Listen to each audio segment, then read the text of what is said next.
علیکم اسٹوڈنٹس، اردو کا unit number 9 امتحان سے اپنے سبق کا آغاز کرتے ہیں۔ آ جائیں پیج نمبر 72 پر اور سیکنڈ پیراگراف پر۔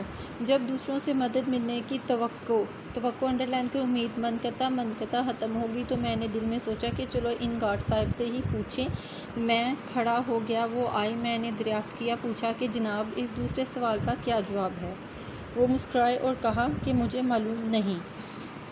میں نے کہا کہ یہ برابر والے بڑے، یعنی جو میری سیٹ کے ساتھ بیٹھے ہوئے تھے، بہت زور و شور سے لکھ رہے تھے، ان سے پوچھ دیجئے۔ اگر آپ کو دریافت انڈر لائن کریں پوچھتے ہوئے کچھ لحاظ انڈر لائن کریں خیال یا شرم آتا ہے تو ذرا ادھر ٹہلتے ہوئے تشریف لے جائیے، میں خود پوچھ لوں گا۔ مگر وہ کب ہلنے والے تھے، قطب ہو گئے، یعنی بالکل سیدھے کھڑے ہو گئے۔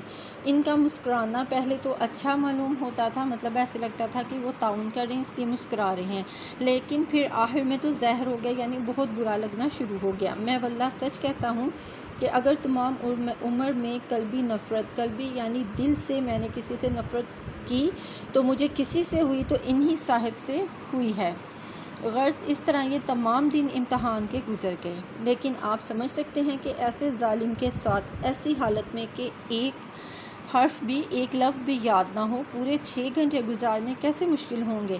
میں تو ہر روز آدھا گھنٹہ کے بعد ہی کمرے سے نکل آتا، لیکن مصیبت یہ آن پڑی، انڈر لائن کریں مشکل یہ آن پڑی کہ والد صاحب روز 11 بجے سے آ جاتے اور نیچے صحن میں بیٹھے رہتے۔ اب میں جلدی باہر آ جاتا تو جو روب انڈر لائن کریں دبدبا میں نے 2 سال کے عرصہ میں قائم کیا تھا، وہ سب ہوا ہو جاتا، وہ سب ختم ہو جاتا۔ اس لیے کہہ درویش بڑھ جانے درویش، اپنے آپ پر غصہ نکالنا۔ آخری وقت تک امتحان کے کمرے میں بیٹھا رہتا اور جب نیچے اترتا تو والد صاحب سے پرچے کی سختی انڈر لائن کریں پرچے کی دشواری کی ضرور شکایت کرتا، وہ بھی میری تشفی انڈر لائن کریں تسلی کے لیے ممتحن امتحان لینے والے کو بہت کچھ برا بھلا کہتے، لیکن ان کو یہ خیال ہو گیا تھا کہ کچھ ہی کیوں نہ ہو میرا بیٹا کامیاب ضرور ہوگا۔ امتحان ختم ہوا، امید نمبر 1 اور 2 کا خون ہو گیا، یعنی امید ختم ہو گئی۔ اب ممتحنوں کے پاس کوشش کی سوجی انڈر لائن کریں سوچا۔ والد صاحب ایک زبردست چٹھی انڈر لائن کریں خط سفارش کی لے کر ایک صاحب کی یہاں پہنچے۔ وہ چٹھی دے کر بہت اخلاق سے ملے، آنے کی وجہ دریافت کی، آنے کی وجہ پوچھی۔ والد نے عرض کیا کہ خادم زادہ یعنی خادم کا بیٹا اس سال امتحان میں شریک ہوا ہے، اگر آپ کوشش فرمائیں تو یہ خانہ زاد ہمیشہ ممنوع احسان انڈر لائن کریں احسان مند رہے گا۔ وہ بہت ہنسے اور دوسرے لوگوں سے جو سلام کو حاضر ہوئے تھے فرمانے لگے، یہ عجیب درخواست ہے، ان کا بیٹا تو امتحان دے اور کوشش میں کروں، بندہ خدا اپنے لڑکے سے کہو کہ وہ خود کوشش کرے۔ بیچارے بڑے میاں ایسے نادم انڈر لائن کریں شرمندہ ہوئے کہ پھر کسی کے پاس نہ گئے۔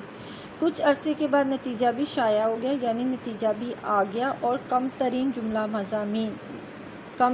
جملہ مضامین ناچیز یعنی میں خود بادرجہ اعلیٰ درجے کے ساتھ فیل ہو گیا۔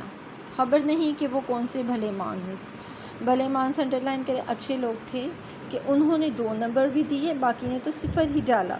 والد صاحب کو بہت رنج انڈر لائن کریں دکھ ہوا، نمبروں کی نقل حاصل کی اور بالآخر یہی رائے قرار پائی کہ کسی بدمعاش چپراسی نے بدل دیے، ورنہ ممکن تھا کہ برابر 73 پیج پر آ جائیں، گھنٹے لکھا جاتا اور 0 ملتا۔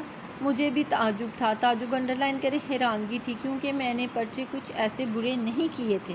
میں نے یہ جوابات والد صاحب کو بھی سنائے، انہوں نے بہت تعریف کی، ممتحنوں کو بہت برا بھلا کہا۔ میری اشک شوئی انڈر لائن کریں آنسو پوچھنا، تسلی دینا اور فرمایا بیٹا گھبرانے کی بات نہیں، اس سال نہیں آئندہ سال صحیح، آخر کہاں تک بے ایمانی ہوگی۔ 100 دن چور کے تو 1 دن شاہ کا، یعنی 100 بار جھوٹ اور 1 بار سچ۔ 100 بار کا بولا ہوا جھوٹ ایک سچ پر بہت زیادہ باری نہیں ہوتا، مطلب ایک سچ باری ہے 100 بار بولے ہوئے جھوٹ سے۔